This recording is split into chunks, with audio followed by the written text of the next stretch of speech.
Bakery স্টাইলের রুটি কিন্তু এখন ঘরেই তৈরি করে নিতে পারবেন। কোনো প্রকারের ওভেন ছাড়াই ঝটপট গ্যাসের চুলায় এই রুটিগুলো খুব সহজে বানিয়ে নেওয়া যাবে। আর এই রুটিগুলো খুবই সফট, তুলার মতো নরম, মুখে দিলেই কিন্তু সঙ্গে সঙ্গে মিলিয়ে যাবে।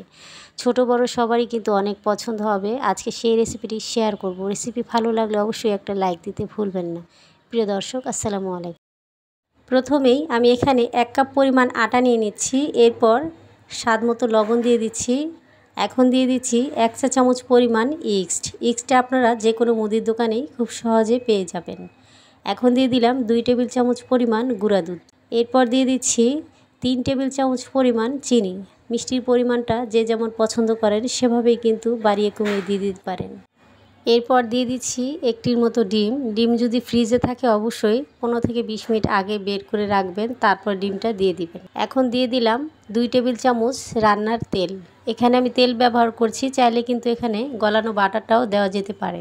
এখন সব কিছু হাত দিয়ে একটু ভালোভাবে মিশিয়ে নিচ্ছি। সব কিছু খুব ভালোভাবে মিশিয়ে নিয়েছি। এখন দিয়ে দিচ্ছি পানি। এটা কিন্তু কুসুম গরম পানি আমি নিয়েছি। চাইলে কিন্তু এখানে আপনারা কুসুম গরম লিকুইড দুধটাও ব্যবহার করতে পারেন। তো অল্প করে পানি দিয়ে ডোটাকে ভালোভাবে মেখে নিতে হবে। যেহেতু এখানে ডিম দিয়েছি, খুব বেশি পানির কিন্তু প্রয়োজন নাই।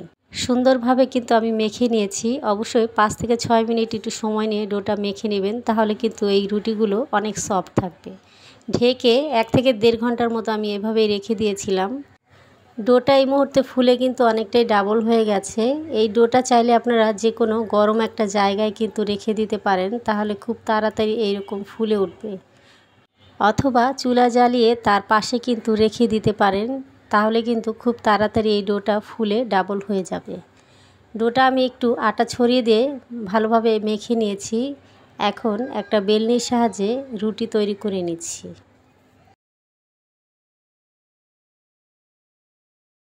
রুটিটা বেলে একটু বড় করে নিয়েছি, আর এই রুটিটা একটু মোটা করে বেলে নিতে হবে। 1/2 ইঞ্চির মতো একটু মোটা করে বেলে নিতে হবে। তো রুটিটা আমার বেলা হয়ে গেছে। এখন আমি এই একটা গ্লাস নিয়েছি, এটা দিয়ে একটু কেটে নিচ্ছি। আমি এই গ্লাসটা দিয়ে কেটে নিচ্ছি। চাইলে কিন্তু আপনারা কুকি কাটার অথবা স্টিলের যে কোনো গ্লাস দিয়ে এইভাবে করে কেটে নিতে পারবেন। তো সবগুলো কিন্তু আমি একইভাবে কেটে নিয়েছি। এখন বাকি যে অংশটা রয়ে গেছে সেগুলো একটু উঠিয়ে নিচ্ছি। এগুলো দিয়ে পরে আবারও একইভাবে রুটি তৈরি করে নিব।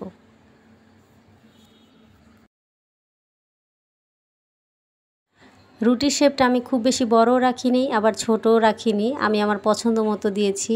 তবে আপনাদের ইচ্ছে মতো আপনারা কিন্তু ছোট বড় করে নিতে পারেন। এখন সবগুলো রুটি আমি একটু উঠিয়ে নিব। এরপর এই রুটিগুলো এই প্লেটে রেখে দিয়েছি। এখন ঢাকনা দিয়ে ঢেকে রাখবো আরও 30 মিনিটের মতো। তো 30 মিনিট পর আমি ঢাকনাটা উঠিয়ে নিচ্ছি। তো দেখতেই পাচ্ছেন রুটিগুলো কিন্তু অনেকটাই ফুলে ডাবল হয়ে গেছে। অবশ্যই এইভাবে করে রুটিগুলো ঢেকে আধা ঘন্টা বা 1 ঘন্টার জন্য রেখে দিতে হবে, তাহলে কিন্তু রুটিগুলো অনেক ভালো হবে। এখন আমি চুলার মধ্যে একটা প্যান বসিয়ে এরপর একে একে রুটিগুলো দিয়ে দিচ্ছি। ঢাকনা দিয়ে ঢেকে আমি 5 থেকে 7 মিনিটের মতো একটু বেক করে নিয়েছি। তো এবার ঢাকনাটা উঠিয়ে নিলাম। এখন অপর সাইডটা একটু উল্টে দিচ্ছি।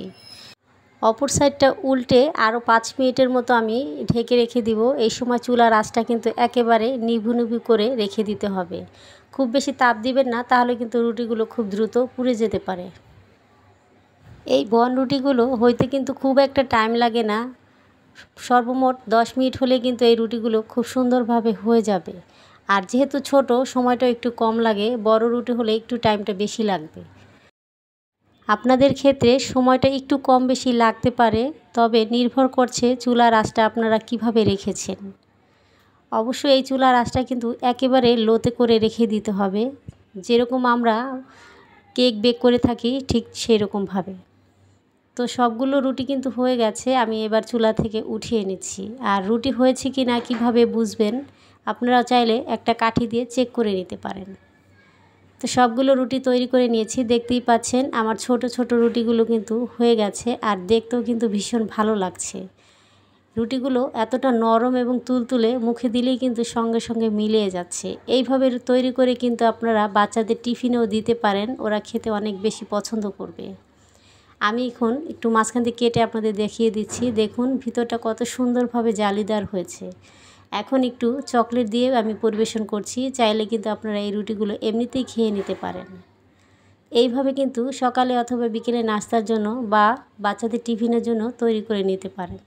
রেসিপি কেমন লেগেছে অবশ্যই কমেন্ট করে জানাবেন। ভালো লেগে থাকলে অবশ্যই লাইক কমেন্ট শেয়ার করবেন।